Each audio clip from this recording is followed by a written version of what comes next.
నమస్తే. ఎస్ఆర్ మీడియాకి స్వాగతం. 2025 డిఎస్సిపై నిరాధారణ ఆరోపణలు, క్రీడా కోటాలో భర్తీలో కూడా నిబంధనల ప్రకారం భర్తీ చేయడం జరిగింది. అభ్యర్థుల్లో ఎటువంటి ఆందోళన అవసరం లేదు అంటూ ఎమ్మెల్సీ గాదే శ్రీనివాసులు నాయుడు ఈరోజు మీడియా సమావేశం ఏర్పాటు చేశారు. 17 తేదీల్లో శాసనమండలి సమావేశాలు జరగనున్నాయి. సభలో ప్రజలకు సంబంధించిన సమస్యలపై నిబద్ధతతో చర్చించి సభా సమయం వృధా కాకుండా చూడాలని సభ్యులను కోరారు. 2025లో నిర్వహించిన డిఎస్సి నిర్వహించడం జరిగిందన్నారు. ఏడాదిన్నర తరువాత నిరాధారమైన ఆరోపణలు, చర్చలు జరుగుతున్నాయి. డిఎస్సి ద్వారా చేరిన ఉపాధ్యాయులు ఆవేదన చెందుతున్నారు. వారు ఆవేదనను నా దృష్టికి తీసుకుని రావడం జరిగిందన్నారు. 5.56 లక్షలు దరఖాస్తు చేసుకుంటే 16,600 ఉద్యోగాలు భర్తీ చేయడం జరిగిందన్నారు. నిజంగా అన్యాయం జరిగిందా అనేది అభ్యర్థులు చాలామంది నన్ను ప్రశ్నిస్తున్నారన్నారు. 2025 డిఎస్సిపై అభ్యంతరాలు స్వీకరిస్తే 1600 అప్పీల్స్ రావడం జరిగింది. ఎందుకు రాలేదు అనేది వివరణ కూడా నాడు ఇవ్వడం జరిగిందన్నారు. చంద్రబాబు నాయుడు అధికారంలో ఉన్న ప్రతిసారి డిఎస్సి ద్వారా ఉద్యోగ అవకాశాలు ఇవ్వడం జరిగిందన్నారు. 2025 డిఎస్సిలో తప్పులు జరిగాయి అని విమర్శ సహేతుకం కాదన్నారు. ఈ డిఎస్సి నిర్వహణలో కొత్త విధానం రావడం జరిగిందన్నారు.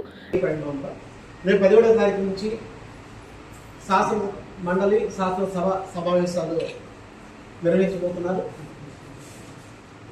ఆ సమావేశాల్లో నేను ఒక సీనియర్ శాసనమండలి సభ్యుడిగా అటు మా శాసనమండలి సభ్యులకి, ప్రజాప్రతినిధులకి నేను కోరుకుంటుంది ఏంటంటే, సభలో ప్రజలకు సంబంధించినటువంటి సమస్యలని చర్చించడం ద్వారా సభలో చర్చలు అర్థవంతంగా జరిపించడంలో అందరూ కూడా ఒక నిబద్ధతతో వ్యవహరించాలని, సభా సమయం వృధా కాకుండా, పట్టుదలకు వెళ్లకుండా సభా సమయాన్ని కాపాడాలని నేను ఒక సీనియర్ శాసనమండలి సభ్యులుగా నా సభ్యులందరినీ కూడా, సహచరులందరినీ కూడా నేను కోరుకుంటూ ప్రభుత్వ సహకారం కూడా ఉండాలని నేను కోరుకుంటున్నాను.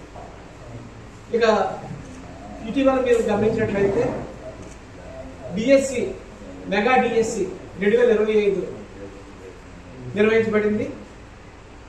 ఆ డిఎస్సి సుమారు 6 సంవత్సరాల కాలం తర్వాత నిర్వహించబడింది.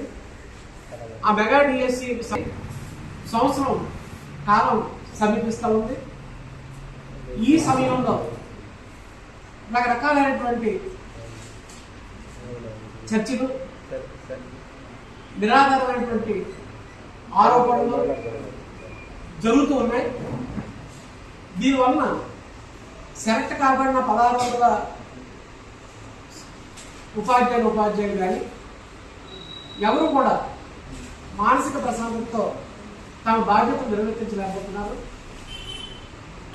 వారు నన్ను ఉపాధ్యాయ ఎమ్మెల్సీగా కలిసి, ఏంటి సార్ ఈ ఆవేదన మాకు, మేము అన్ని రకాలుగా కూడా మెరిట్లో వచ్చాము, మేము మెరిట్లో రాలేదు, తప్పులు జరిగాయంటే మేము తప్పు చేసినట్ట, మాకు మానసికంగా ఆవేదనకు గురవుతున్నాయి మా కుటుంబాలు మేమని చెప్పి వారు ఉపాధ్యాయ ఎమ్మెల్సీగా నా దృష్టికి తీసుకురావడం జరిగింది. ఇంకో విషయం గమనిస్తే, సుమారు 3,36,000 మంది క్వాలిఫైడ్ అభ్యర్థులు ఉంటే 5,56,000 అప్లికేషన్స్, అంటే ఒక అభ్యర్థి స్కూల్ అసిస్టెంట్, ఎడ్జిటి, స్పోర్ట్స్ అలాగా డిఫరెంట్ పెట్టుకుంటే 5,56,000 మంది దరఖాస్తు చేసుకుంటే 16,600 ఉద్యోగాలని తీయడం జరిగింది. ఈ 16,600 మంది సెలెక్ట్ అయిన వాళ్ళు ఆవేదన చెందడంతో పాటు, సెలెక్ట్ కాకుండా మిగిలిపోయినటువంటి ఆ 3,60,000 మందిలో ఈ 16 మంది తీసుకున్న వాళ్ళు కూడా గుంపులుగా బ్యాచ్లుగా నన్ను కలిసి, సార్ నిజంగా అన్యాయం జరిగిందా, ఇందులో ఏమైనా మార్పులు వస్తాయా, లేకపోతే మళ్ళీ మేము ఇంకో డిఎస్సి ప్రిపేర్ అవ్వకుండా దీని మీద ఎదుర్కోవాలా అనే డౌట్స్ కూడా వాళ్ళు అయోమయంగా, గందరగోళంగా నన్ను ప్రశ్నిస్తుంటే ఒక ఉపాధ్యాయ ఎమ్మెల్సీగా నాకు బాధ కలిగింది. ఒక పక్క మరో కొత్త డిఎస్సికి ఏర్పాట్లు జరుగుతున్నాయి. ఆ డిఎస్సిలో రిక్రూట్మెంట్ అయిపోయింది. అయిపోయిన తర్వాత కూడా మరలా ఇటువంటివి రేట్ చేయడం వల్ల వీరు అటు చదువుకోక, ఉద్యోగాలు వస్తాయో రావో తెలియక రాబోయే డిఎస్సిలో కూడా ఇది పోయే పరిస్థితి. కాబట్టి దీనికి ఒక పరిష్కారం చూపించాలి, దీనికి ఒక వివరణ ఇవ్వాలనే ఉద్దేశంతో నేను ఈరోజు మిమ్మల్ని అందరినీ ఆహ్వానించడం, ఈ సమయాన్ని నేను కోరడం జరిగిందని ఈ సందర్భంగా మీకు నేను మనం చేస్తున్నాను. ఉపాధ్యాయులకు కానీ ఉపాధ్యాయ ఉద్యోగం రాయవారిగా నేను ఒకటే కోరుకుంటున్నాను. నోటిఫికేషన్ ఇచ్చారు, రిజల్ట్ ప్రకటించారు, అపీల్స్ డేట్ కూడా ఇచ్చారు. సుమారు 1600 అపీల్స్ ని మనం ప్రభుత్వానికి గ్రీవెన్సర్కి ఇచ్చాము. అక్కడ డిఫరెంట్ కమిటీస్ ఆ పర్టికులర్ టైంలో పరిశీలించి మీకు ఎందుకు రాలేదో వివరణ కూడా మీకు ఇవ్వడం జరిగింది. మీరు సాటిస్ఫై అయ్యారు.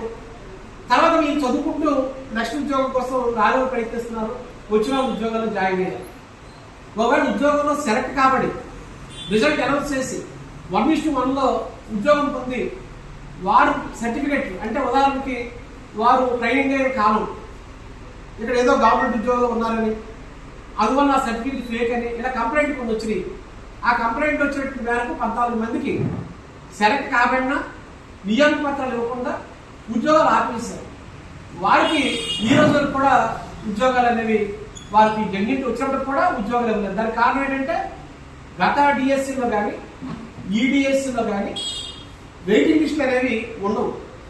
ఒకవేళ డిఎస్సీ క్లోజ్ అయిపోయాక అడ్మిషన్ అయిపోయాక అంతా క్లోజ్ అయిపోయాక ఒకవేళ ఏదైనా ఖాళీ వస్తే మిగిలిపోయిన పోస్టులతో సహా ఖాళీ కాకుండా వచ్చే డిఎస్సీకి వెళ్తాయి తప్ప ఈ ముందు అభ్యర్థికి రాలేదు కాబట్టి నెక్స్ట్ అభ్యర్థి నాకు వస్తుందని ఆశ పెట్టుకోవడం కూడా కరెక్ట్ కాదని కూడా ఈ సందర్భంగా నేను మనం చేస్తున్నాను.